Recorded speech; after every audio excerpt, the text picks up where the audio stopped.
I have this. She stood in the middle of the parking level, arm raised, gasping for breath. He didn't do it. Then her face changed. Her hand dropped as if something invisible had slipped through her fingers. My phone. Wait, don't take him yet, she cried, stepping forward. I left it over there. One of the officers tightened his grip on Ethan Whitmore's arm.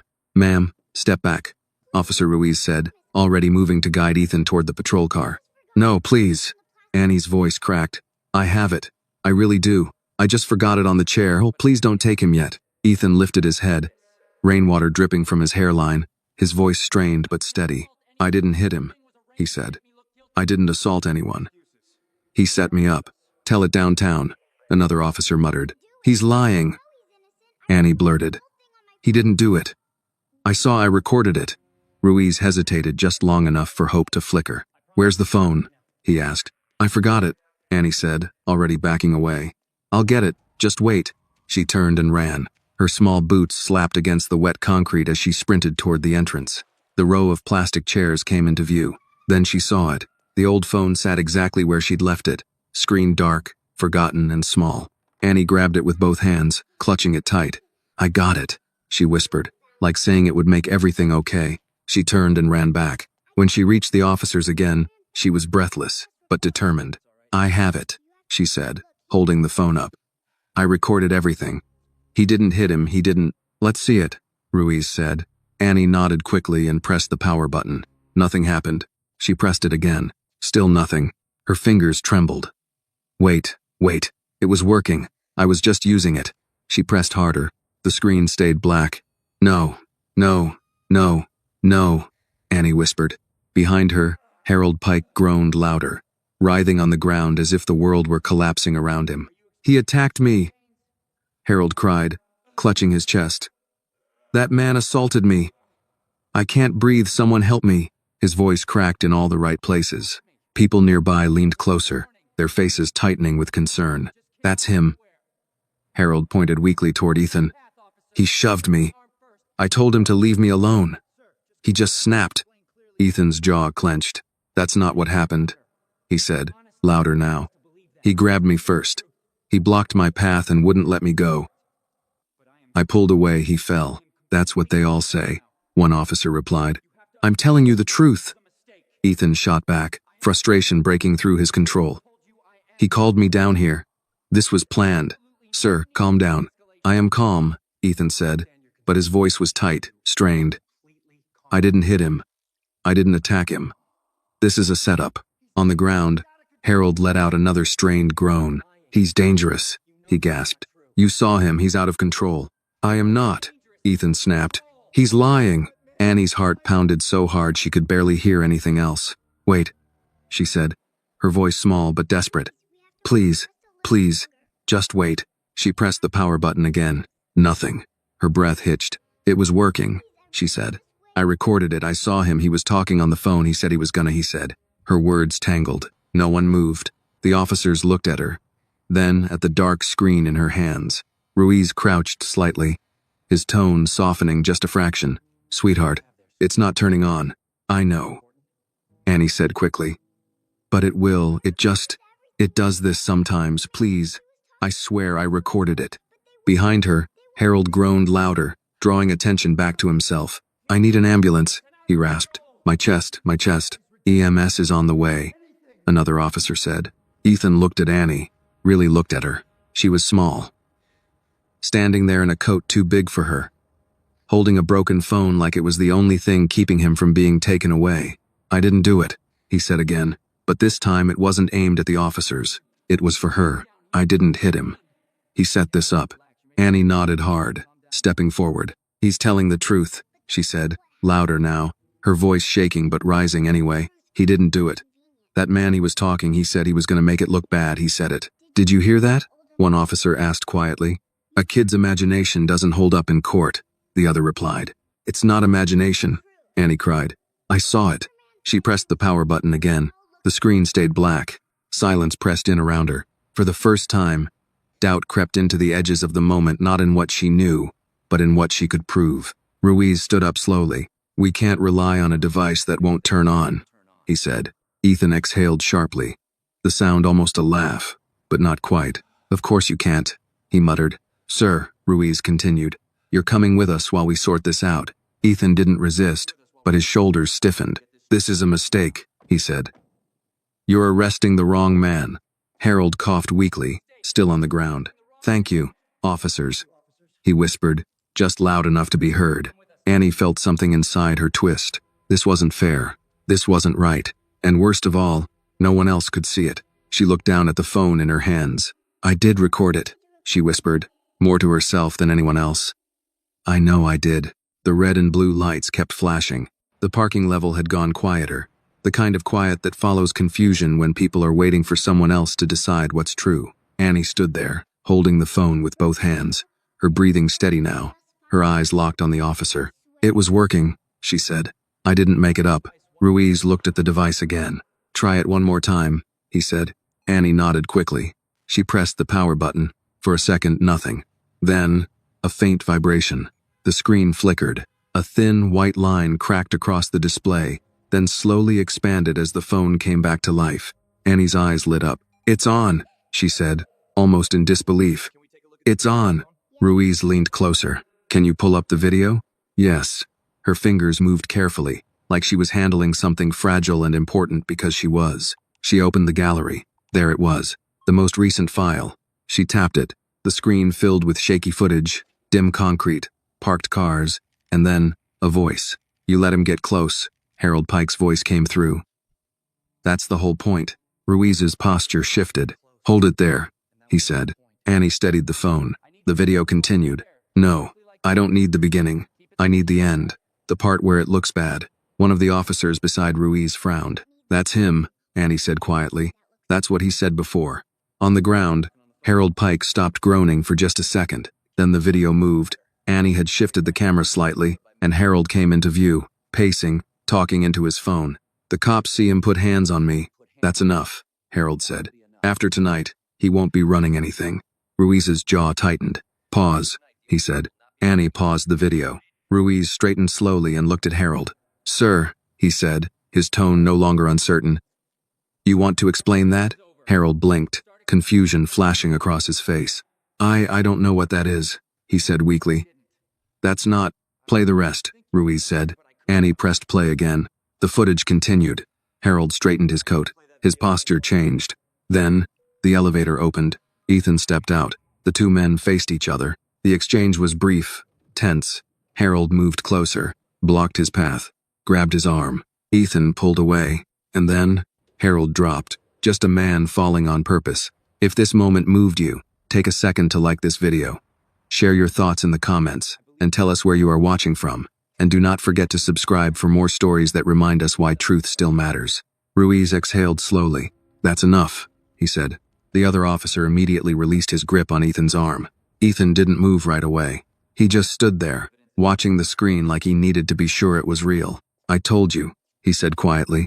I told you I didn't hit him. Ruiz nodded once. Yes, sir, you did. Behind them, Harold shifted, suddenly less certain, less fragile. That this is out of context, he said quickly. You don't know what was said before that he threatened me. Ruiz turned to him. No, sir, he said evenly. What I see is you planning an incident and then staging it. Harold opened his mouth. Nothing came out. Ruiz looked back at Annie. You did good, he said. Annie nodded. I told you I saw it. Ethan finally stepped forward, not toward the officers, toward Annie. He crouched slightly, not all the way, but enough to bring himself closer to her height. That was brave, he said. Annie shrugged, like it wasn't a big thing. I just told the truth. Ethan gave a small nod. Most people don't, he said. Ruiz signaled to the other officer. Call it in, he said. We're not detaining him. The officer stepped aside, already speaking into the radio. Ruiz turned back to Ethan. Sir, you're free to go, he said. We'll need a statement later. But for now, you're not under arrest. Ethan straightened, rolling his shoulders once, like he was letting the weight of the moment fall off. I'll cooperate, he said. His eyes shifted to Annie again. Make sure you keep that video, he added gently. That might be the most important thing in this entire building tonight. Annie looked down at the phone, then back up. I will. Ruiz glanced once more at Harold Pike, who no longer looked like a helpless victim. EMs can still check him out, Ruiz said calmly. But he's not the one we'll be questioning first. Harold said nothing. Like something that had been twisted had just snapped back into place. Annie stepped back beside her mother, who had just arrived moments earlier and was now taking in the scene with quiet intensity. "What happened?" Monica asked. Annie held up the phone. "It worked," she said simply. "I showed them." Monica looked at the screen, then at Ethan, then back at her daughter. A slow breath left her. "Of course you did," she said. Ethan nodded respectfully toward Monica. "Your daughter just prevented a very serious mistake," he said. Monica placed a hand on Annie's shoulder. "She doesn't like it when things aren't fair," she replied. Ethan's expression softened. "Neither do I," he said. For a moment, no one spoke. Then Ruiz cleared his throat. "We'll follow up," he said. "But for now, we're done here." The officers stepped away. The noise faded. The space returned to something ordinary again, but not quite the same. Annie looked down at the phone one more time. The crack across the screen was still there. The casing was still worn. Nothing about it looked important. And yet, it had just changed everything. She held it a little tighter, not like something broken anymore, but like something that worked exactly when it needed to. The parking level didn't empty right away. People lingered not out of curiosity anymore, but because something had just shifted, and they weren't quite ready to return to normal. Officer Ruiz spoke quietly into his radio while the other officer stood near Harold Pike, who now sat upright on the stretcher, his earlier weakness replaced by a stiff, guarded silence. The paramedics still checked his vitals, but their movements had lost urgency. Annie stood beside her mother, the phone still in her hands.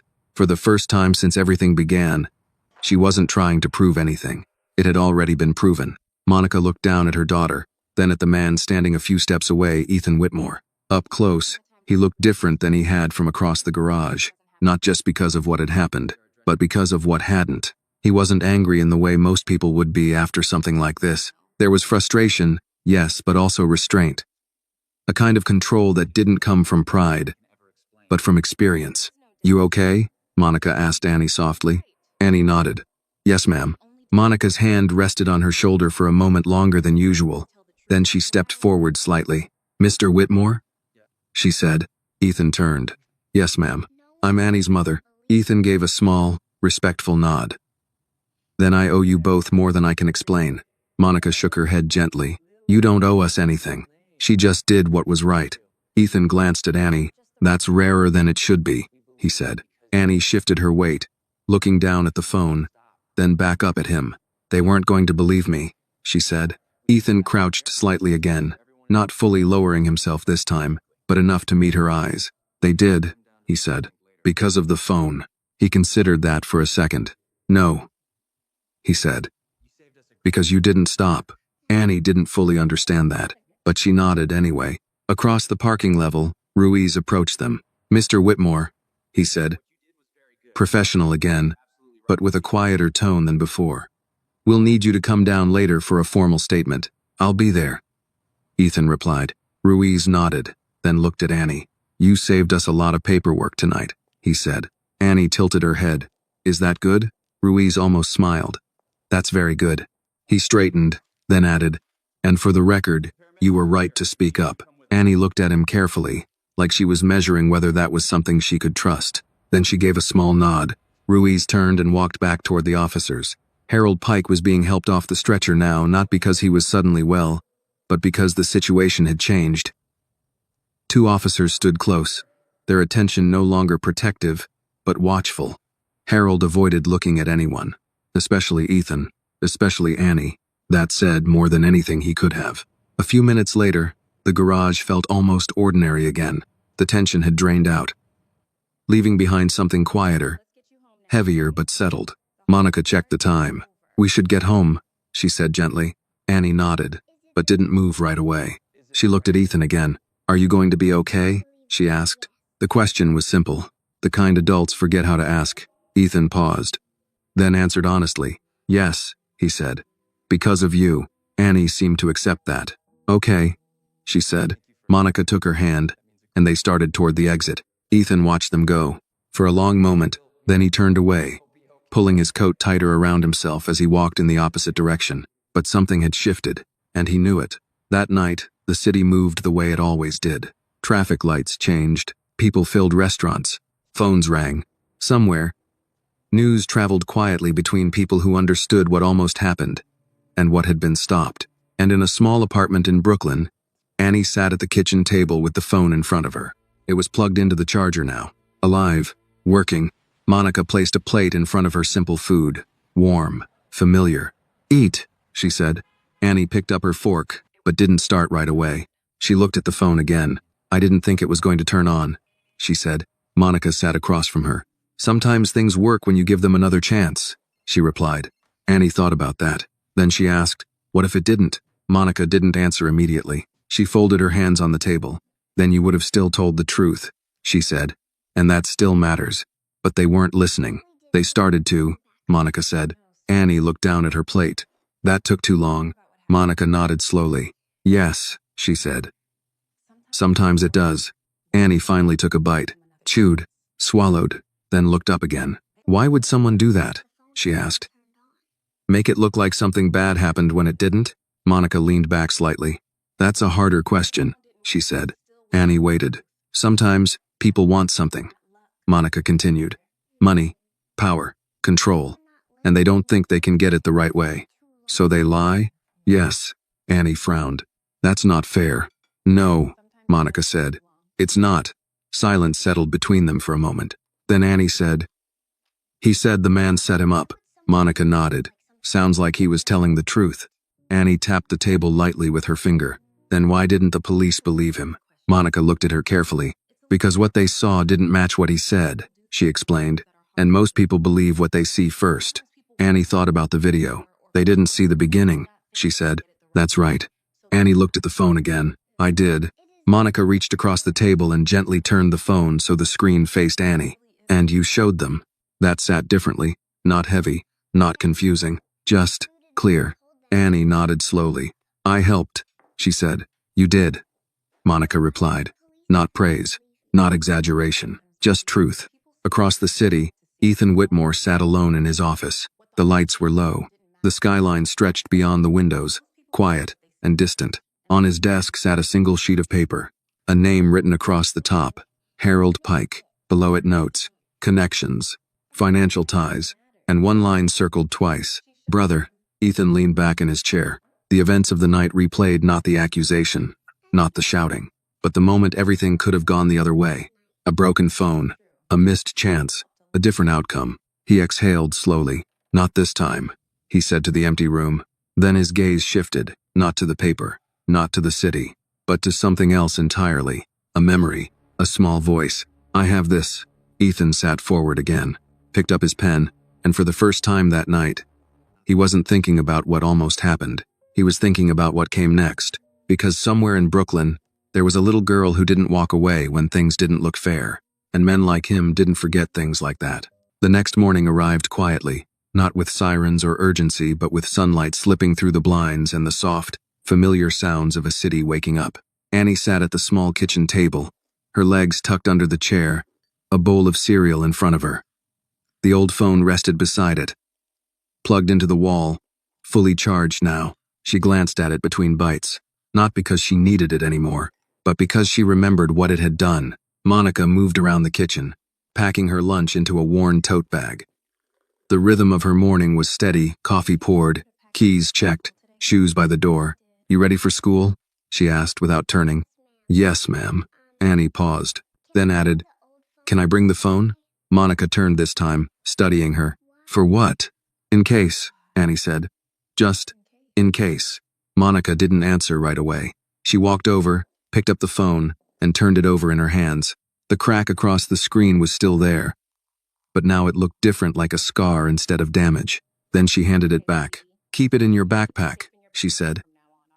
"And don't go recording people unless you have a good reason." Annie nodded seriously. "I will." Monica gave her a look. "I know you will." Across Manhattan, Ethan Whitmore had already been awake for hours. His office sat high above the city. Quiet, except for the low hum of climate control and the distant movement of traffic below. The walls were lined with glass, giving him a clear view of everything and everyone moving through the streets beneath him. On his desk sat 3 folders. One marked Internal Review, one marked Legal, and one marked Personnel. He opened the last one again. Harold Pike. The name stared back at him. Under it, a network of connections had begun to form overnight: financial transfers, shell companies, board relationships, and one detail that mattered more than the rest. James Whitmore, Ethan's younger brother. Ethan leaned back slowly, exhaling through his nose. Of course, he murmured. It wasn't anger that came first. It was recognition. The kind that settles into your bones when something finally makes sense in a way you wish it didn't. A soft knock came at the door. "Come in," Ethan said. The door opened, and Daniel Reeves stepped inside. Late 50s, crisp suit, former prosecutor, the kind of man who didn't waste words or miss details. "You asked for a background sweep," Daniel said, placing a tablet on the desk. "You were right to." Ethan gestured to the chair. "Tell me." Daniel didn't sit. "Harold Pike has no reason to be anywhere near you," he said. "On paper, he's clean. Retired consultant. Minor investments. No direct ties to your company." Ethan nodded slightly. "And off paper?" Daniel tapped the screen. "Indirect payments over the last 6 months, routed through 3 different entities, all of them traced back to one holding group." Ethan didn't need to ask. "Say it anyway," he said. Daniel met his eyes. "Your brother." Silence followed. Heavy, but not surprising. Ethan looked back at the file. "I want everything documented," he said. "Every transaction, every contact." "You're expecting escalation," Daniel said. "I'm expecting persistence," Ethan replied. "He doesn't start something like this without planning the next step." Daniel studied him for a moment. "Then you should consider increasing security." Ethan shook his head slightly. "No," he said. "Not yet." Daniel raised an eyebrow. "You're taking a risk." Ethan's gaze drifted briefly not to the window, not to the files, but somewhere else. "No," he said quietly. "Yesterday was the risk." Daniel didn't ask what he meant. Men like him knew when not to. "Understood," he said. "I'll proceed." He turned to leave, then paused. "One more thing," he added. "The girl." Ethan looked up. "What about her?" Daniel's tone shifted slightly. "Word travels fast in certain circles. There are already questions about what she saw and what she might still have." Ethan's expression hardened not with anger, but with clarity. "She has nothing to do with this," he said. Daniel held his gaze. "That won't stop people from thinking she does." Another silence. This one sharper, more dangerous. Ethan nodded once. "I'll handle it." That afternoon, Annie sat in her classroom, her pencil tapping lightly against her notebook. Her teacher, Mrs. Alvarez, was explaining fractions at the front of the room. Annie tried to focus. She really did, but her mind kept drifting, back to the parking garage, back to the voices, back to the moment the phone came back on. "You told the truth." She stared at the numbers on the board. They didn't make sense right now, not because they were hard, but because something else felt bigger. "Annie?" She blinked. "Yes? What's 3/4 plus 1/4? Mrs. Alvarez asked gently. Annie looked at the board, then answered automatically. 1. Mrs. Alvarez smiled. "Good. Stay with me, okay?" Annie nodded, but she wasn't fully there. Not yet. After school, she walked toward the front gate, her backpack slung over one shoulder. The phone was inside. She could feel it, not physically, but like a presence, like something important she didn't fully understand yet. She reached the sidewalk and stopped. A black car was parked across the street, clean, polished, out of place. A man stood beside it, not in a suit, but close enough. He wasn't looking at the building. He was looking at her, not in a threatening way, but not casually either, just watching. Annie frowned slightly. Then, he stepped forward. "Annie Brooks?" he asked. Her body stilled. "Yes. My name is Daniel Reeves," he said, keeping his distance. "I work with Mr. Whitmore." Annie's grip tightened on her backpack strap. "Oh." Daniel nodded once. "He wanted to thank you," he said. Annie tilted her head. "You came all the way here for that." Daniel almost smiled. People like him don't forget things like yesterday. Annie thought about that, then said, "I didn't do it for him." "I know," Daniel replied. "That's why it matters." A pause. Then Annie asked, "Is he okay?" Daniel nodded. "He is." She seemed satisfied with that. Then she added, "That other man lied." "Yes," Daniel said simply. Annie shifted her weight. "I don't like liars." Daniel studied her for a moment. "Neither do we." Another pause. Then his tone changed, slightly more careful now. "If anyone asks you about what you saw," he said, "you tell your mother first. Understand?" Annie nodded slowly. "I always do." Daniel seemed to accept that. "Good," he said. He stepped back toward the car, then stopped. "And Annie?" She looked up. You did something most adults wouldn't have, he said. Don't let anyone convince you it was small. Annie didn't answer right away. She just nodded. Daniel got into the car. It pulled away smoothly, disappearing into the flow of traffic like it had never been there. Annie stood on the sidewalk for a moment longer, then turned and walked home. Her steps were steady, but something had changed. Not loud, not dramatic. Just clear. Because somewhere, in a world full of people who believed what they saw first, she had learned something different. Sometimes the truth shows up late. Sometimes it almost gets missed. But when it finally speaks, it matters who's willing to stand there and say, I have this. That evening, the city felt the same, but it wasn't. Not for Annie. She sat cross-legged on the living room floor, her homework spread out in front of her, the old phone resting beside her notebook like a quiet witness. The television hummed softly in the background. A news anchor spoke in calm, practiced tones, markets, politics, something about corporate leadership disputes. Annie wasn't really listening. Her pencil hovered over a math problem she had already solved. Her eyes kept drifting to the phone. Then, to the memory. The cops see him put hands on me. That's enough. She frowned. It didn't sit right. Not the words, but what they meant. Annie, Monica called from the kitchen. You finish your homework? Yes, ma'am. Then, come eat. Annie gathered her papers slowly and walked to the table. Dinner was simple rice, chicken, something warm that filled the room with a sense of normal life. The kind that didn't ask questions. Monica sat across from her, watching in that quiet way she had. You've been thinking, Monica said. It wasn't a question. Annie nodded. A lot. Monica took a bite, then said, About yesterday? Yes. A pause. Then Annie asked, Are they going to arrest that man? Monica set her fork down. I don't know, she said honestly. But if what you showed is as clear as it sounded, then someone's going to ask him a lot of questions. Annie nodded slowly. He planned it, she said. Before it even happened. Monica leaned back slightly. That's usually how things like that work, she said. People don't just make trouble. They build it. Annie looked down at her plate. Why would someone want to hurt him? She asked. That man didn't even look like he knew him. Monica studied her daughter carefully. Sometimes people don't need to know you to hurt you, she said. Sometimes they just need a reason. What kind of reason? Monica hesitated, then said, The kind that has nothing to do with you and everything to do with what you have. Annie thought about that, then quietly said, That's not fair. Monica gave a small, knowing nod. No, she said. It isn't. Across the city, in a building that didn't resemble anything Annie knew, Ethan Whitmore sat at a long conference table with 3 people who spoke in careful, measured tones. Legal counsel, corporate security, and Daniel Reeves. The screen at the end of the room displayed a paused frame from Annie's video. Harold Pike, mid-sentence, clear, undeniable. This is enough to dismantle his claim, one of the attorneys said.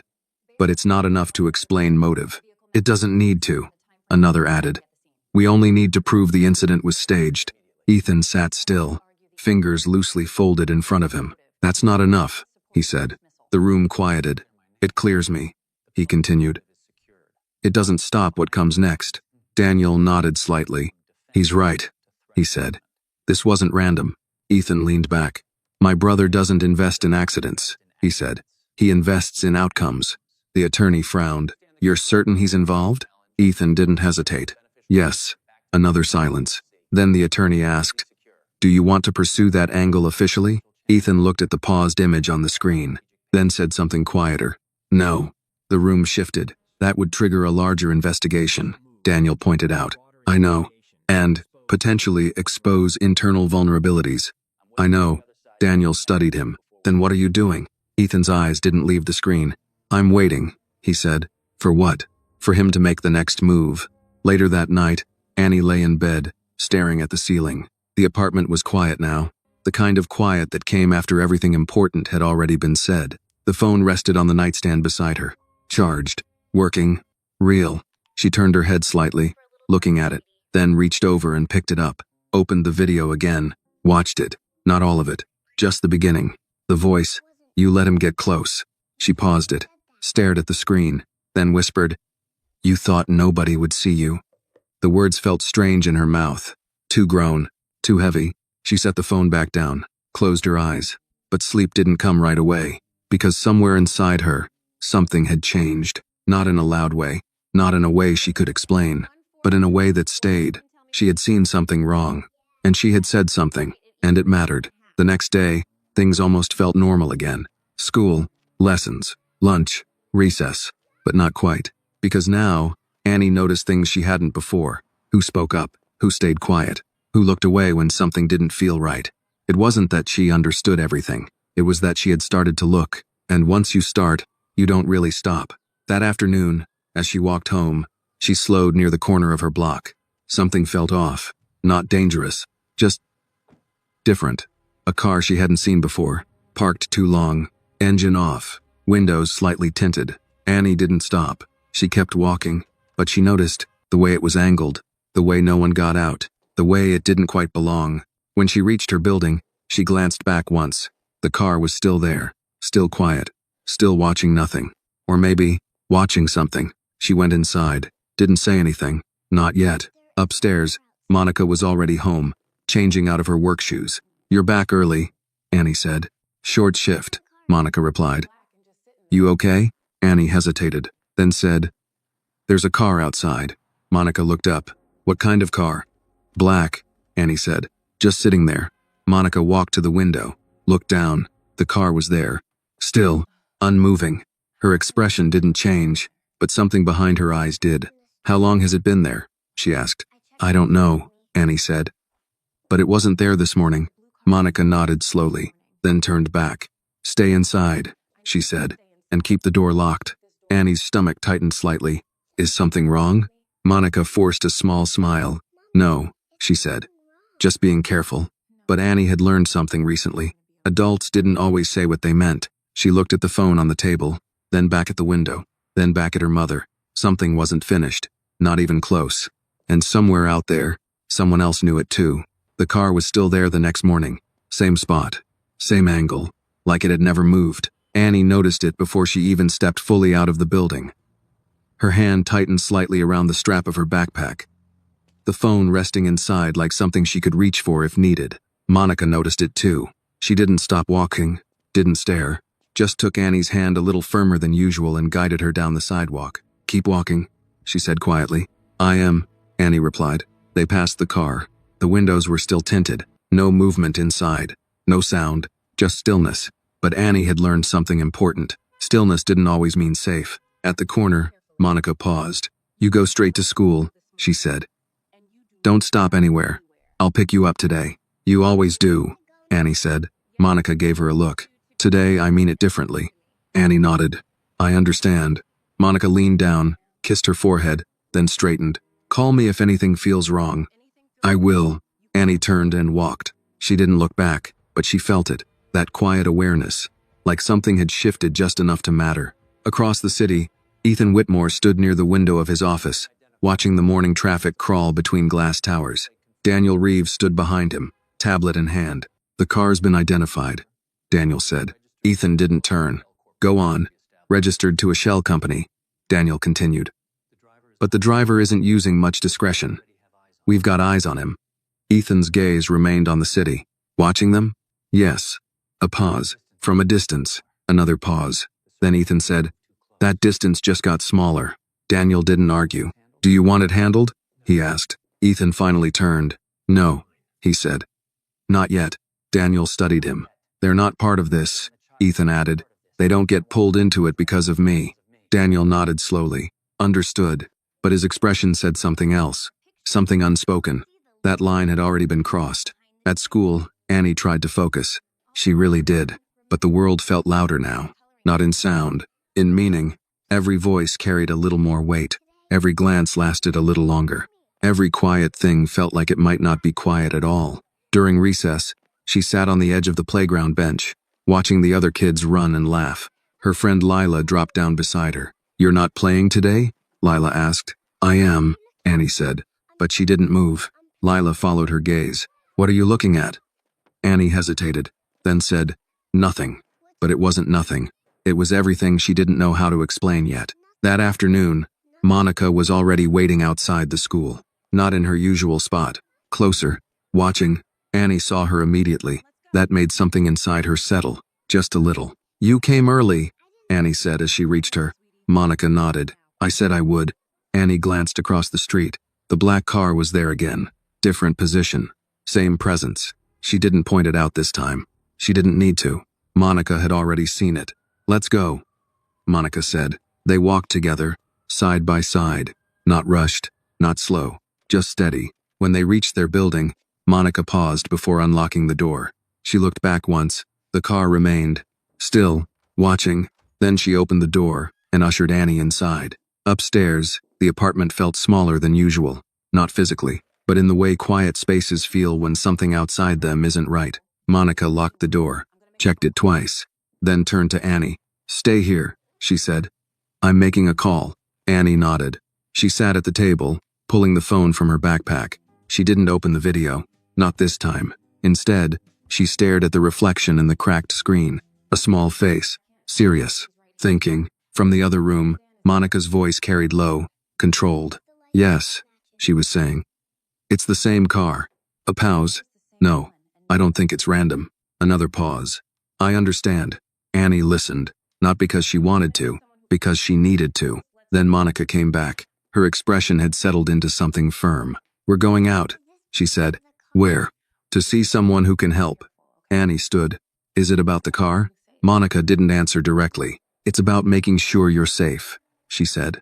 That was enough. An hour later, they stood in the lobby of a building that felt very different from anything Annie was used to. Quiet, polished, controlled. A man at the front desk looked up. Can I help you? Monica stepped forward. My name is Monica Brooks, she said. I need to speak with Daniel Reeves. The man hesitated. Do you have an appointment? No. Another pause.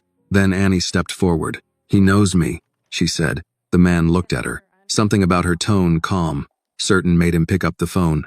A short conversation. A nod. Then, you can go up. Minutes later, the elevator doors opened. Daniel Reeves was already waiting. He took one look at Monica, then at Annie, and he understood. You saw it too, he said. Monica nodded. The car. Daniel stepped aside. Come in. They entered his office. The door closed behind them. Start from the beginning, Daniel said. Monica did. Clear. Direct. No exaggeration. Just facts. When she finished, the room was quiet. Daniel leaned back slightly. They're watching, he said. Why? Annie asked. Daniel looked at her. Because you saw something they didn't want seen, he said. Annie held his gaze. I already showed it. Yes, Daniel said. And now they want to know what else you might do. Annie thought about that, then said something simple. I'm not going to lie. Daniel nodded. I didn't think you would. Monica crossed her arms. So what happens now? Daniel didn't answer right away. Then he said, now we make sure they understand something clearly. What? Monica asked. Daniel's tone shifted. Calmer, sharper. They picked the wrong person to watch, he said. Annie looked between them, then quietly added, and the wrong person to lie about. Daniel met her eyes, and for the first time, he smiled. Daniel Reeves didn't rush. Men like him understood that urgency often made things worse, not better. He walked to the window, hands resting lightly behind his back, eyes scanning the street below like he was reading something invisible to everyone else. They're not professionals, he said after a moment. Monica frowned. What do you mean? If they were, Daniel continued, you wouldn't have noticed them. Annie sat quietly, listening. So they're sloppy? She asked. Daniel turned slightly, looking at her. They're careful, he said, but not experienced enough to disappear. That's good, right? Annie said. It means we can see them, Daniel replied. But it also means they're being told to stay visible. Monica's expression tightened. As a message? Daniel nodded once. Yes. Silence settled in the room. Then Annie asked the question no one else had yet. To who? Daniel looked at her, then answered plainly. To you. Monica exhaled slowly. She's 6 years old. Daniel's voice stayed calm. They don't care about that, he said. They care about what she represents. Annie tilted her head slightly. I didn't do anything special, she said. Daniel almost smiled again. That's exactly why it matters, he said. Across town, in a quiet office lined with dark wood and muted light, another conversation was happening. James Whitmore stood near his desk, one hand resting on the edge, the other holding a glass he hadn't touched. You said it was handled, he said. The man across from him shifted slightly. It should have been. James didn't raise his voice. That made it worse. Should have been. he repeated. A pause. Then he set the glass down. Let me explain something to you, he said calmly. Failure isn't the problem. The man swallowed. Exposure is. Another silence.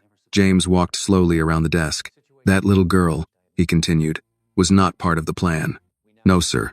And now she is. Yes, sir. James stopped, looked directly at him. So now we adjust, he said. How? James's expression didn't change. We remind people how the world works, he said. What matters, what doesn't. And the girl? James's tone stayed even. We don't touch her. The man blinked, surprised. Then what? We don't touch her, James repeated. We make everything around her uncomfortable. A pause. Enough that someone else makes the decision for her. The man nodded slowly. I understand. James turned away. Good, he said. Because this time, I don't want improvisation. Back in Daniel's office, the air had shifted. Not tense, focused. Monica stood near Annie now, one hand resting lightly on her shoulder. What do we do? She asked. Daniel didn't answer immediately. Instead, he walked to his desk and picked up his phone. Then he paused, looked at Annie. You still have the video? He asked. Annie nodded. Yes. Good, Daniel said. Don't delete it. Don't send it to anyone. And don't show it unless your mother or I tell you to. Annie nodded again. I understand. Daniel studied her for a second longer, then said, I believe you do. He turned and made the call. It rang once, twice. Then, Reeves, Ethan's voice came through. It's happening, Daniel said. A pause. How close? Closer than they should be. Another pause. Then Ethan said, Where are they now? With me. Silence. Short. Controlled. I'm coming, Ethan said. The line went dead. Annie looked up. Was that him? Daniel nodded. Yes. Is he mad? Daniel considered that. No, he said. He's aware. Annie didn't fully understand that, but she felt it, like something was about to move. 20 minutes later, the elevator doors opened again. Ethan Whitmore stepped out. No rush, no wasted motion, but the energy around him felt different than before. Sharper, more deliberate. He walked into the office, his eyes immediately finding Annie. Are you all right? He asked. Annie nodded. Yes. Ethan looked at Monica. Ma'am? Monica gave a small nod in return. Mr. Whitmore. Then Ethan turned to Daniel. Tell me everything. Daniel did. Clear. Efficient. When he finished, Ethan stood still for a moment, thinking. Then he asked, They made contact? No. Daniel said. Just presence. Ethan nodded. That's intentional. Annie spoke up. They were watching, she said. Ethan looked at her. Yes, he said. They were. Why? She asked again. This time, he answered differently. Because they don't like losing, he said. Annie thought about that, then said, That's not a good reason. Ethan's expression softened just slightly. No, he said. Monica crossed her arms. So what happens now? Ethan looked between them, then said something simple. Now they stop. Daniel raised an eyebrow. And how do you plan to do that? Ethan's voice didn't change. By making it clear that this doesn't go any further. Annie tilted her head. How do you do that? Ethan met her eyes. You don't argue with people like that, he said. You show them the cost. Annie didn't look away. Is that fair? Ethan paused, then answered honestly. No, he said. But neither is what they're doing. Silence followed. Then Annie said something quiet, but telling the truth worked. Ethan held her gaze. Yes, he said. It did. A small pause. Sometimes, he added. It just needs help. Outside, the black car was no longer there, but that didn't mean anything was over. Inside the room, something had shifted again. Not fear, not confusion. Direction.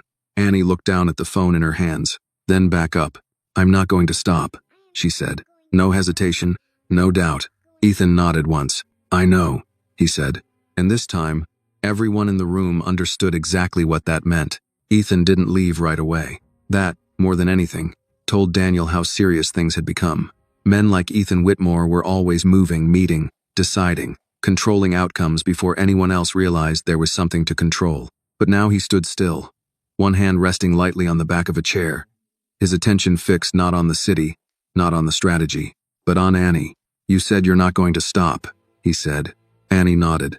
Yes. Ethan studied her for a moment, not like an adult looking at a child, like someone measuring something real. Do you understand what that means? He asked. Annie thought for a second, then answered the only way she knew how. It means I don't change what I saw, she said. Even if people don't like it. Daniel exhaled quietly. Monica didn't move. Ethan gave a small nod. That's a good place to start, he said. Start? Annie asked. Ethan straightened slightly. Truth doesn't end with one moment, he said. It tends to attract attention. Not all of it good. Annie looked down at the phone in her hands, then back up. I already got attention, she said. Ethan almost smiled. Yes, he said. You did. Daniel stepped forward, shifting the conversation.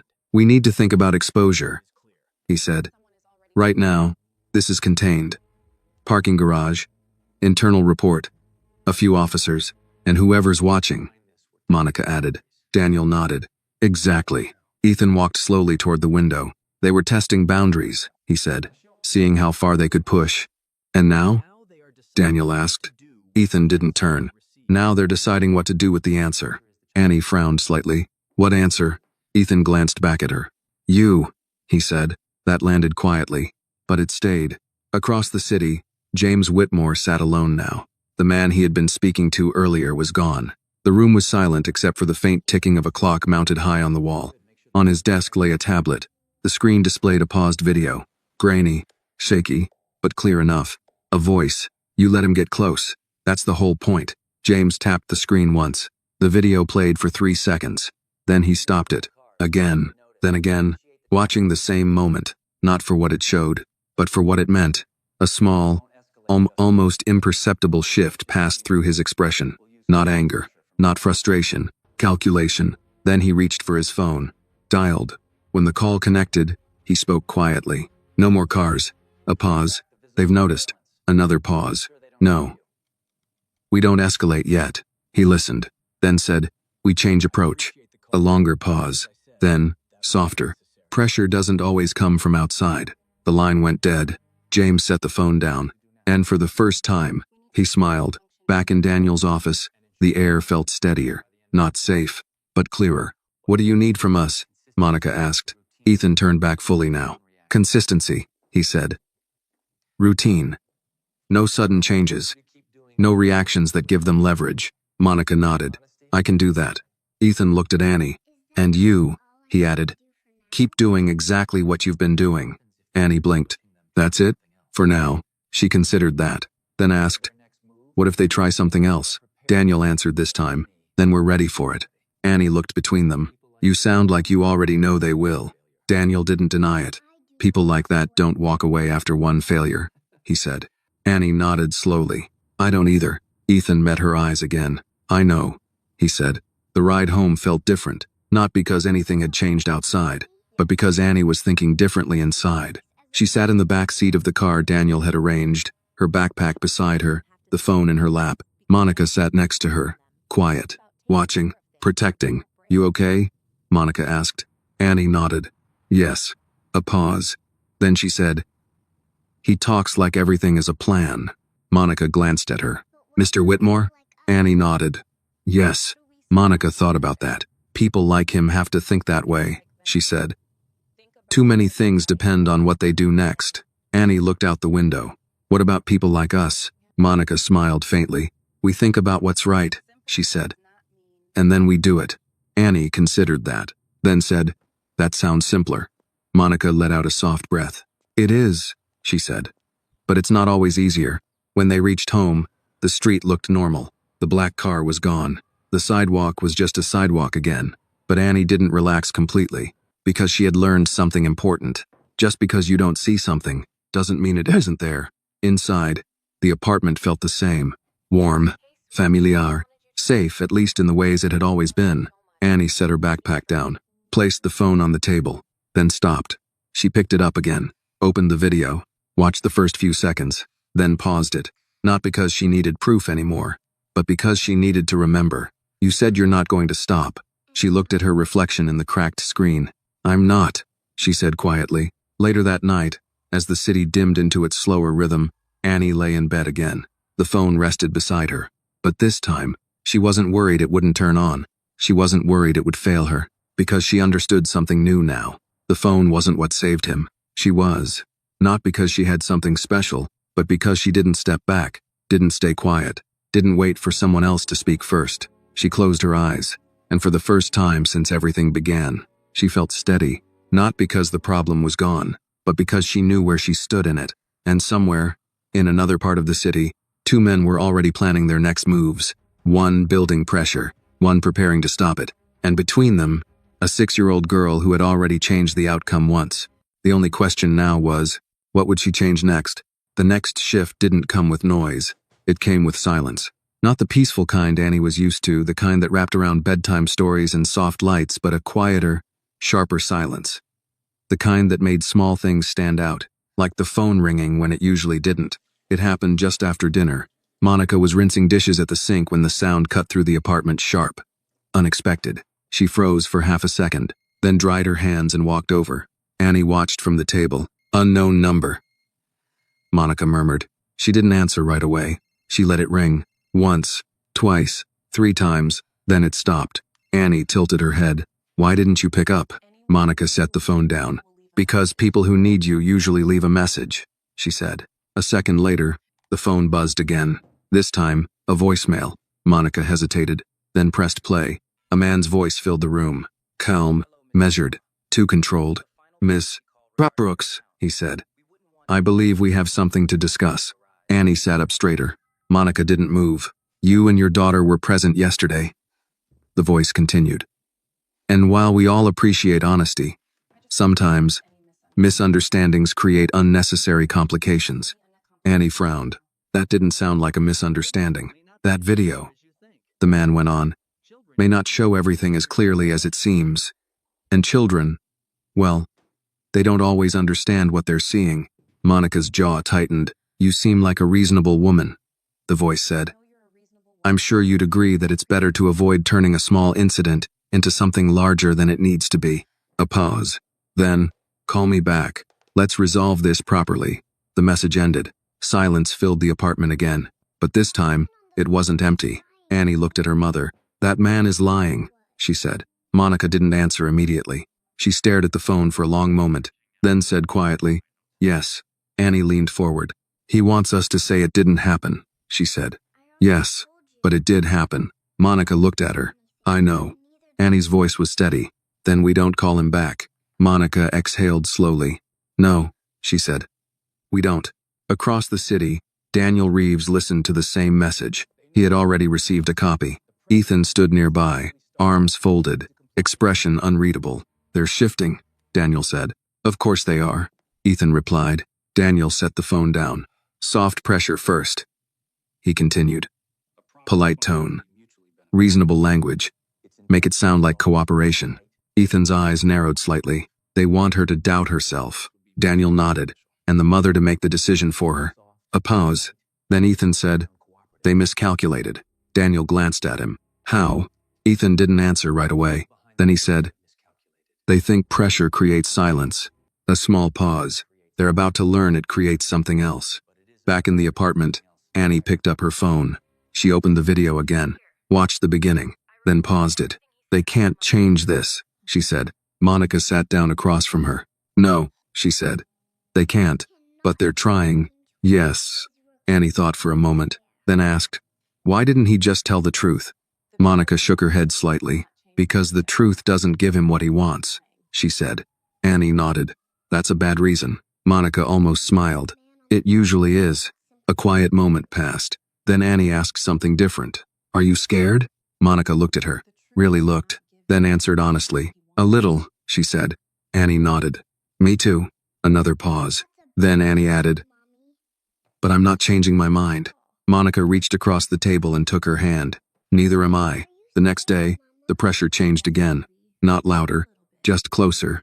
At school, Annie noticed it first in small ways. A teacher she didn't know standing near the classroom door longer than usual. A man in the hallway talking quietly with the principal.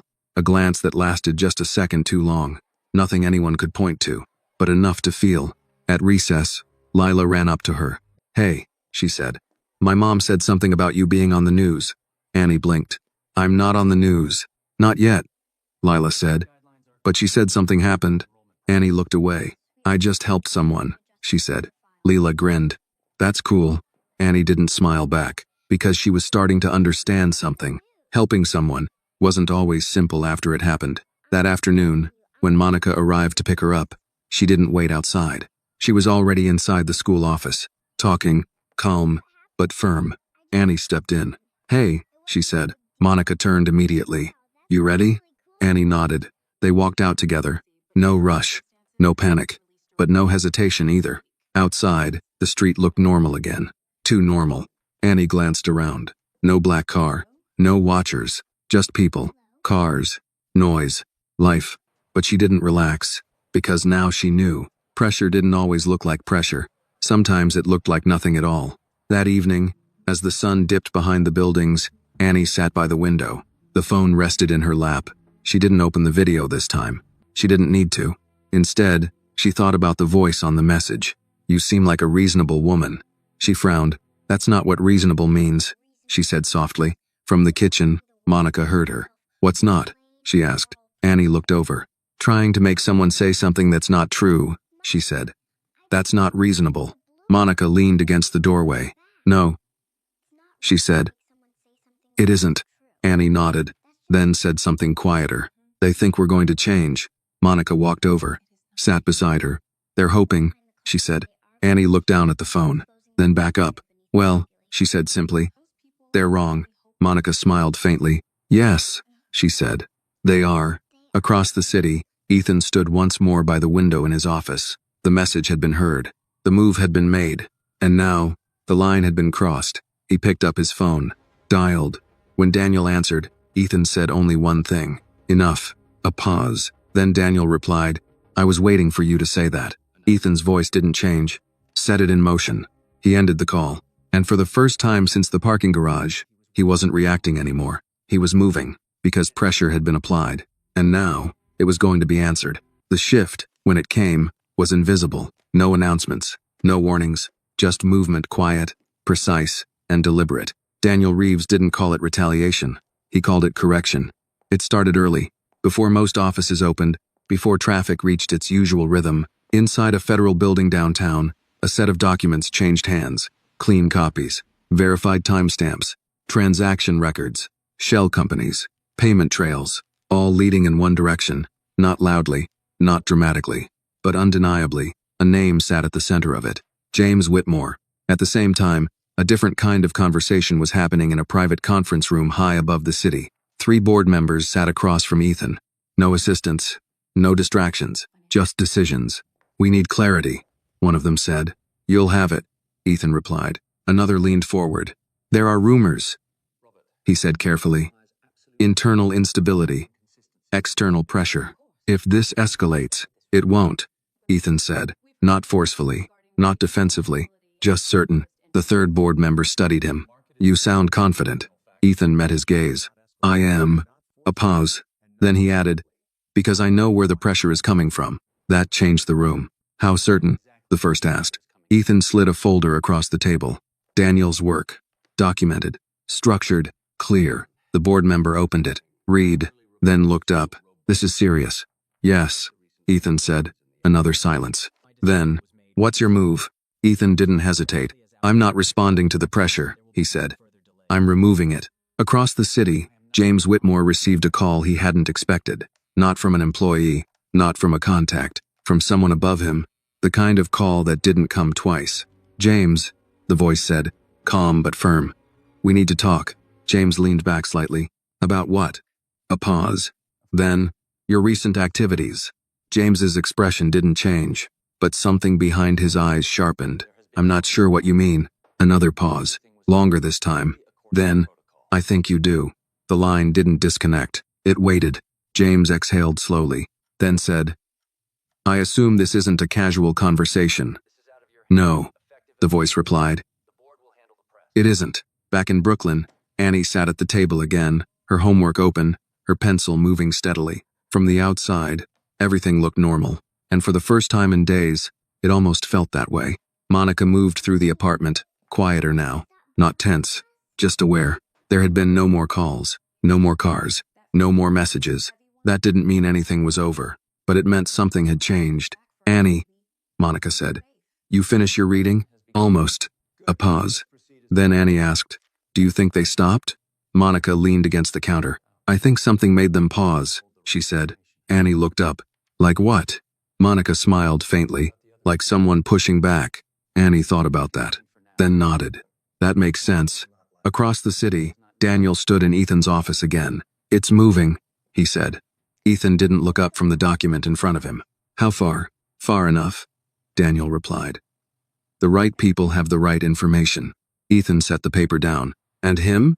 Daniel's expression stayed neutral. "He's contained for now." Ethan nodded slowly. "That won't last." "No," Daniel agreed.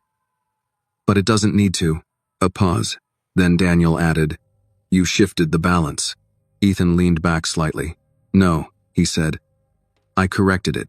That evening, something subtle changed again. Not in offices, not in boardrooms, but in the smallest place that mattered most. Annie's apartment. The air felt lighter, not because everything was safe, but because something unseen had eased. Annie noticed it without knowing how to explain it. She sat by the window, the phone beside her, untouched. "I think they stopped watching," she said. Monica glanced at her. "Maybe." Annie looked outside. The street was just a street again. People walking, cars passing. No stillness that didn't belong. No silence that felt wrong. "They were waiting for us to do something," Annie said. Monica nodded slowly. "Yes, but we didn't." "No." Annie turned back. "Someone else did." Monica met her eyes. "Yes." Later that night, Annie lay in bed again. But this time, she slept. Not deeply, not without dreams, but without that tight feeling in her chest, because something important had settled. Not the whole story, not everything, but enough. Across the city, Ethan stood alone in his office once more. The lights were low. The city stretched out beneath him, but he wasn't looking at it. He was looking at something else. The phone in his hand, a paused image, a small frame from a video, a man on a phone, a voice caught in the act, and just at the edge of the frame, a reflection, a small figure, barely visible, but there. Ethan studied it for a long moment, then said quietly, "You didn't just stop it." A pause. "You exposed it." He set the phone down, and for the first time since this began, he allowed himself to think beyond the immediate problem, because this wasn't just about stopping something. It was about what came after, about what changed, and about the one person who had shifted everything without even trying to. Somewhere in Brooklyn, a 6-year-old girl slept peacefully, unaware of the scale, unaware of the consequences, unaware that in rooms she would never see, people were already adjusting their plans because of her. But one thing was certain, this wasn't the end. It was the point where everything turned. Because pressure had been answered, truth had held, and now, the people who had tried to control the story were being forced to face something they didn't expect. Not resistance, not retaliation, something far more dangerous. Clarity. The silence didn't last. It never did. But when it broke this time, it didn't come from outside. It came from inside the system.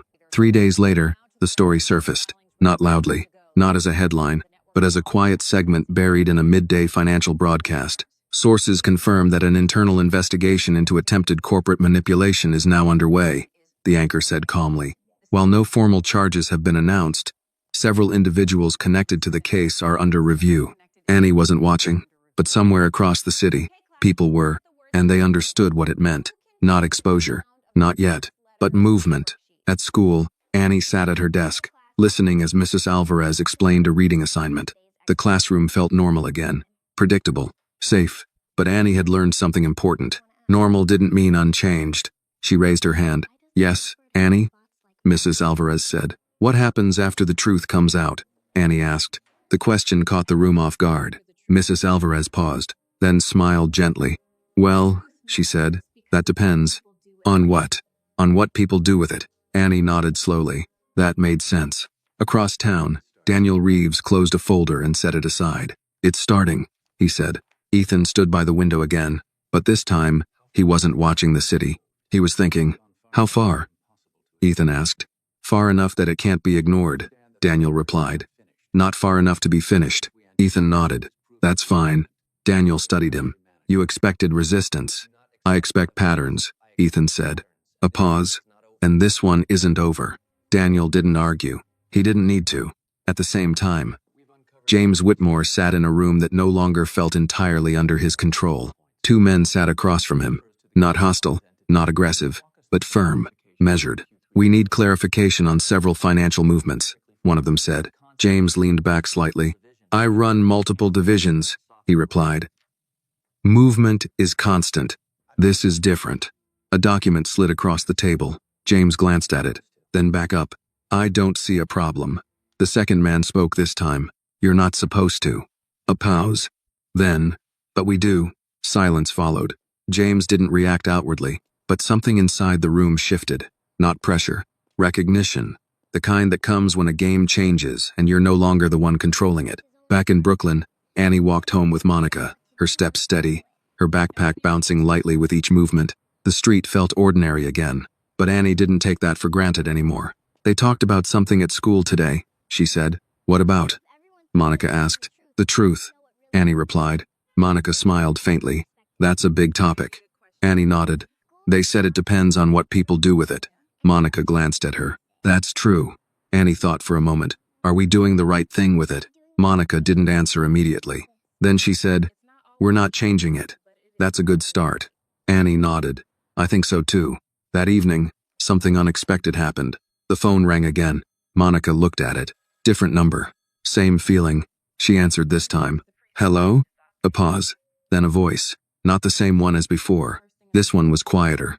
More controlled. Miss Brooks, the man said. I'd like to apologize. Monica didn't speak. For the message you received earlier, he continued. It was inappropriate. Annie looked up from the table. Her eyes narrowed slightly.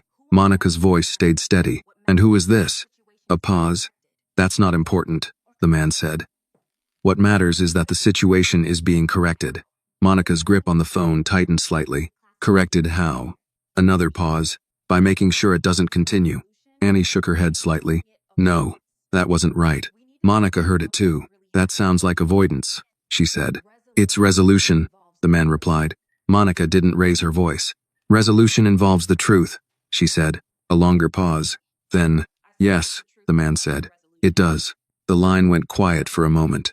Then, your daughter did something significant, he added. Annie sat still, listening. Monica didn't respond. Make sure she understands that, the man said. Then the call ended. Monica lowered the phone slowly. Annie spoke first. That wasn't an apology. Monica nodded. No, she said. It wasn't. What was it? Monica thought for a moment, then answered simply. It was someone realizing they can't change what already happened. Annie leaned back slightly. That's good. Monica smiled faintly. Yes, she said. It is. Across the city, Ethan stood in the same place he had been standing all week, but something was different now. Not the room, not the view. Him. Daniel entered quietly. It's moving faster than expected, he said. Ethan nodded once. That's what happens when the truth doesn't bend. Daniel studied him. You're thinking ahead. Yes. To what? Ethan turned slightly. To what comes after this, he said. A pause. And her. Daniel didn't need clarification. The girl, he said. Ethan nodded. She's part of this now, he said. Whether she intended to be or not. Daniel crossed his arms. She didn't ask for it. No, Ethan said, but she handled it anyway.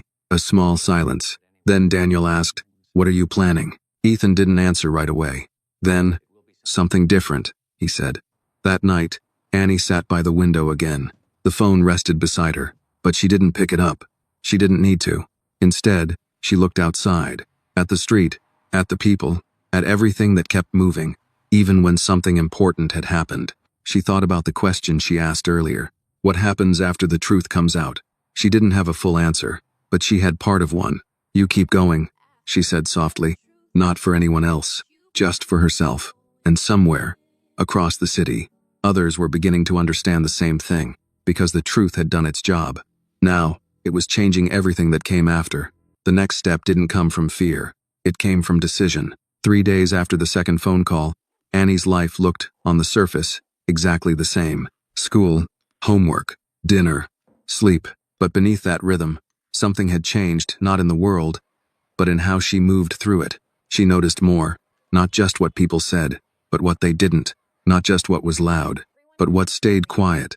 And most of all, she noticed when something didn't feel right. That morning, in class, Mrs. Alvarez handed out a reading worksheet. Today, she said, we're going to talk about perspective. Annie tilted her head slightly. Perspective. That means, the teacher continued, how different people can see the same situation in different ways. A few students nodded. One boy raised his hand.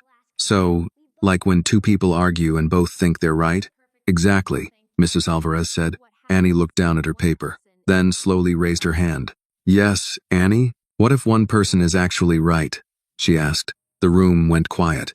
Mrs. Alvarez smiled gently. That can happen too, she said. But it's not always easy to prove. Annie nodded. I know.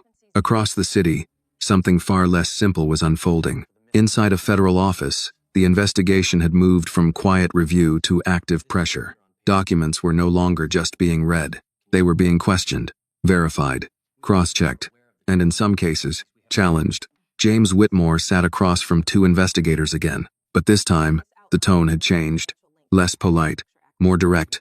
We've identified multiple financial links between you and Harold Pike, one of them said. James didn't respond immediately. Indirect connections, he said calmly. That's not illegal. No, the investigator agreed. But coordinated timing is suspicious. A file was opened. Pages turned. We also have records indicating prior contact before the incident in the parking structure. James's eyes narrowed slightly. That doesn't prove intent. The second investigator leaned forward. No, he said. But combined with witness footage, it suggests planning. A pause. Then, you want to explain that? Silence, not hesitation. Calculation. James leaned back. You're building a narrative, he said. The investigator met his gaze. No, he replied. We're uncovering one. At the same time, Ethan Whitmore stood in a smaller room than usual. No glass walls, no skyline, just a table. And Daniel, you're being asked to testify, Daniel said. Ethan nodded. I expected that. They're moving faster now, Daniel added. Which means he's running out of time. Ethan's expression didn't change. Good. Daniel watched him carefully. You're not satisfied. Ethan glanced at him. This isn't about satisfaction, he said. It's about certainty. A pause. And we're not there yet. Daniel nodded slowly. You want more than just stopping him? Ethan didn't answer directly. I want it to be clear, he said. For everyone. Daniel understood. That meant not just winning, but ending it. Completely. Back in Brooklyn, Annie sat at the table again, her worksheet in front of her. The question at the top read, describe a situation where two people see the same event differently. She stared at it, then picked up her pencil, and began to write. One person can see something happen. Another person can say something different happened. But that doesn't mean both are true. She paused, then added, the truth doesn't change just because someone wants it to. She looked at what she wrote, then nodded. That felt right. That afternoon, something unexpected happened again. Not a phone call, not a car, a letter. Monica found it slipped under the apartment door. No stamp, no return address, just a plain envelope. She picked it up slowly. Annie watched from the table. What is it? I don't know, Monica said. She opened it carefully. Inside was a single sheet of paper. Typed. Short. Clear. Some things are better left alone. Monica's expression didn't change, but her hand tightened slightly. Annie stood up. What does it say? Monica hesitated, then handed it to her. Annie read it. Once, then again, her brow furrowed. That doesn't make sense, she said. Monica leaned against the counter. It makes sense to them, she replied. Annie looked up. They're still trying. Yes. Annie folded the paper carefully. Not angrily, not scared. Just thoughtfully. They think we're going to stop. Monica nodded. Yes. Annie placed the letter on the table, then said something simple. We're not. Monica looked at her, then gave a small, steady smile. No, she said. We're not. Across the city, Daniel held the same message. A copy had already reached him. They're getting impatient, he said. Ethan stood nearby. Good. Daniel raised an eyebrow. Why is that good? Ethan looked at the paper. Because patience means control, he said. And they're starting to lose it. Daniel considered that, then nodded. That tracks. A pause. Then he added, do you want to respond? Ethan shook his head. No. Not even indirectly. No. Daniel frowned slightly. Why? Ethan's voice stayed calm. Because this isn't where the response happens, he said. A beat. It happens where it matters. That night, Annie sat by the window again. The letter lay beside her. The phone on the other side. Two things. One trying to change something. One that already had. She picked up the letter, looked at it one more time. Some things are better left alone. She shook her head slightly. No, she said quietly. Not this. She folded it again, set it aside, then picked up the phone, not to watch the video, not to prove anything, just to hold it, because now she understood something deeper than before. Truth wasn't just about what you saw, it was about what you chose to stand by, and once you chose, you didn't step back, no matter who asked, no matter how they asked, no matter how quiet the pressure became. Somewhere else in the city, decisions were being made, not loud, not visible, but final, because the truth had already surfaced, the pressure had already failed, and now, the people who tried to control the story were running out of ways to change it, and in the center of it all, a 6-year-old girl sat quietly by a window, holding on to something no one could take from her. Not a phone, not a video, something stronger, certainty. The final shift didn't arrive all at once. It unfolded, quietly, inevitably, like something that had been decided long before anyone said it out loud. It began with a call, not to Annie, not to Monica, but to Ethan. Daniel stood across from him, listening as the voice on the other end spoke in a tone that no longer asked questions. It confirmed, based on the evidence provided, "We are moving forward with formal charges," the voice said. Ethan didn't interrupt, didn't react, just listened. "We'll need your full cooperation moving forward." "You'll have it," Ethan replied. A pause. Then, "And Mr. Whitmore, this is going to be public." Ethan glanced briefly at Daniel. "I understand," he said. The call ended. The room stayed still. Daniel exhaled. "That's it," he said. Ethan nodded once. Yes. Not victory. Not relief. Just completion of a step. Across the city, James Whitmore sat in a room that no longer belonged to him. Not in the way it used to. The table was the same. The chairs were the same.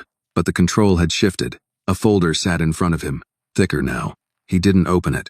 He didn't need to. "You understand what this means," one of the investigators said. James leaned back slightly. "I understand what you think it means." The investigator didn't respond immediately. "Then, it means you're out of time." Silence followed. James looked at the folder, then back up. For the first time, there was no calculation. Just acknowledgement, not of guilt, but of outcome. "You're making a mistake, he said. The investigator shook his head. "No," he replied. "You already made it." Back in Brooklyn, Annie sat at the table again. But this time, she wasn't thinking about the phone, or the letter, or the man in the parking garage. She was finishing her homework, carefully, neatly, like everything was exactly where it should be.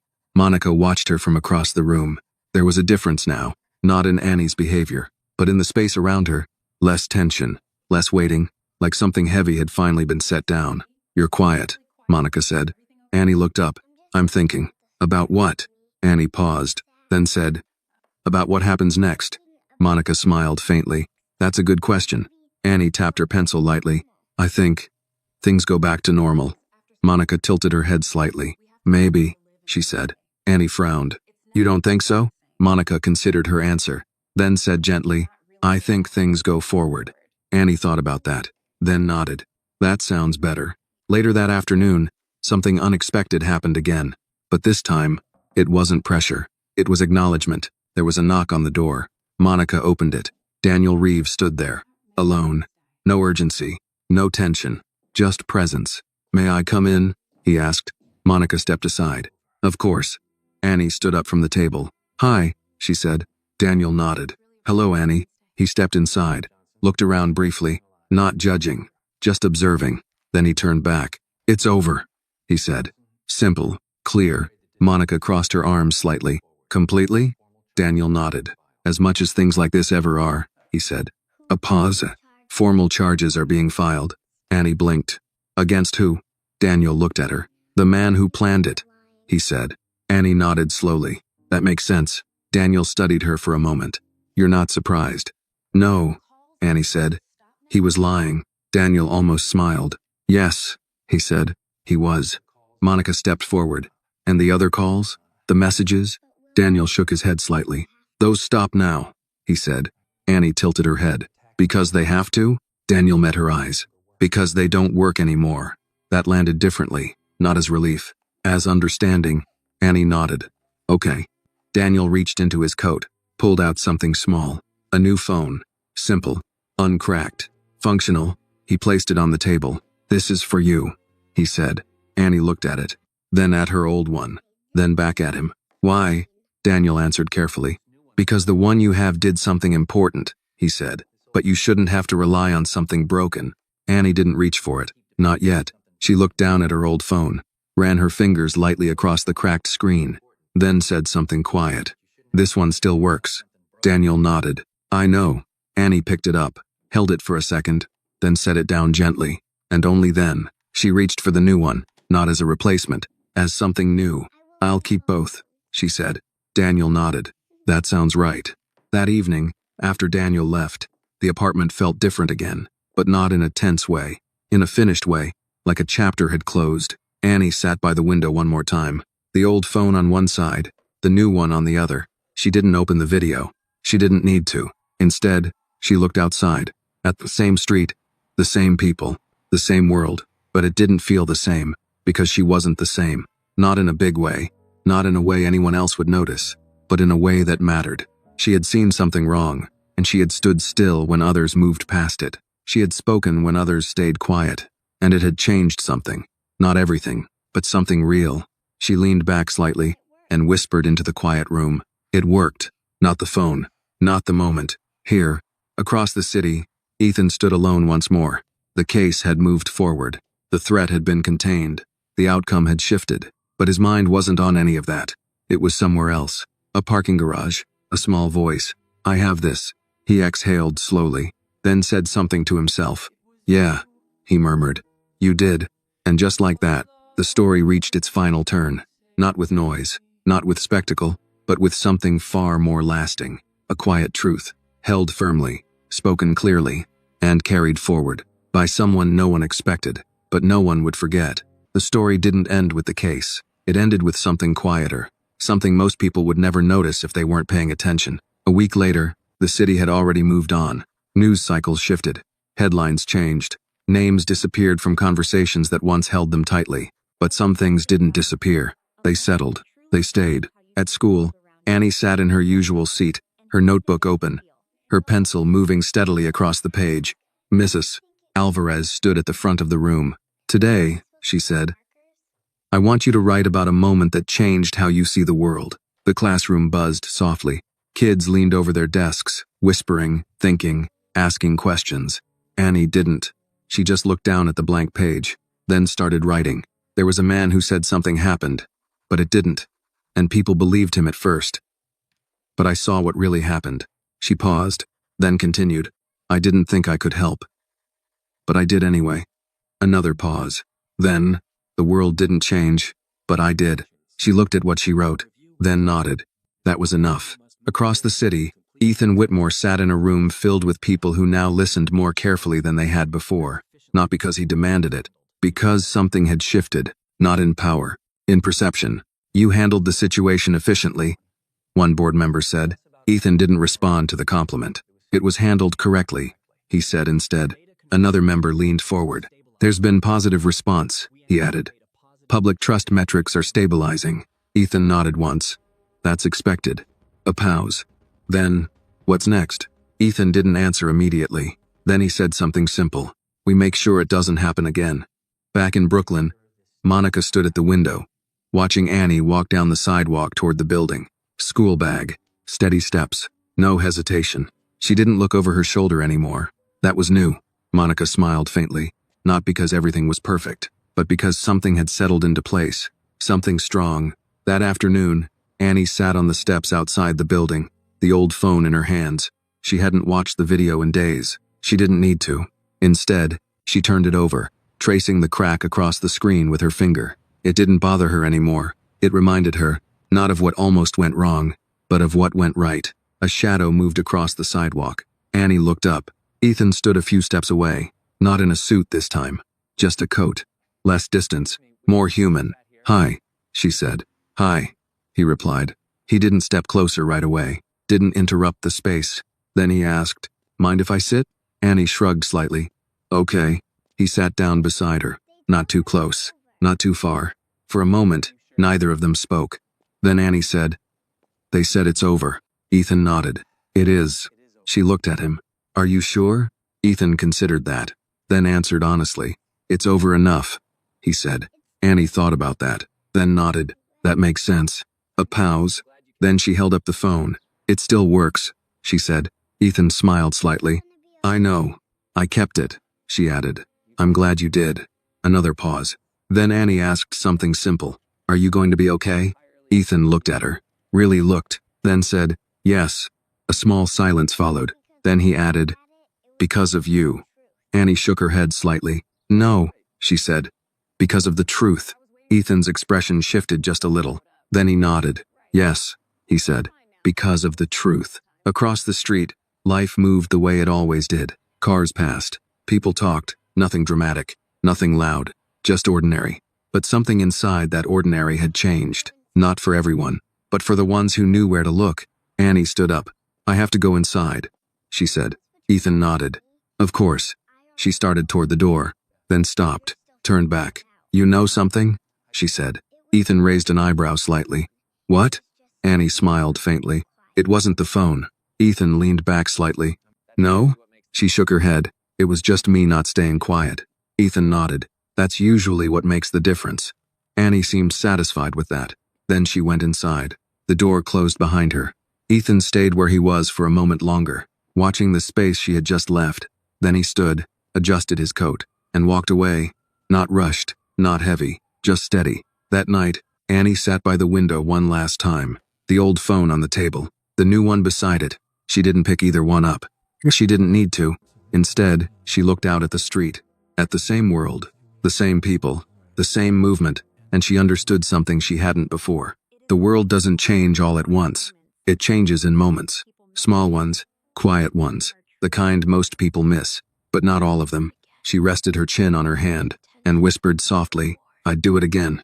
Not for attention, not for reward, just because it was right. And somewhere, far beyond that small apartment, beyond offices and investigations and decisions, something had already taken root. Not fear, not power, something stronger. A reminder. That truth doesn't need to be loud. It doesn't need to be perfect. It doesn't even need to come from someone expected. It just needs someone willing to hold it and say, I have this. And sometimes, that's enough to change everything. This story reminds us that truth does not depend on power, age, or status. It depends on courage. Annie, a 6-year-old girl with nothing but honesty and determination, proved that even the smallest voice can stand against injustice. In a world where people often believe what they see first, it takes strength to speak up when something feels wrong. The lesson is simple but powerful. Doing what is right is not always easy, but it always matters. Kindness, integrity, and courage, no matter how small they seem, can change lives, expose wrongdoing, and restore justice when no one else is willing to act.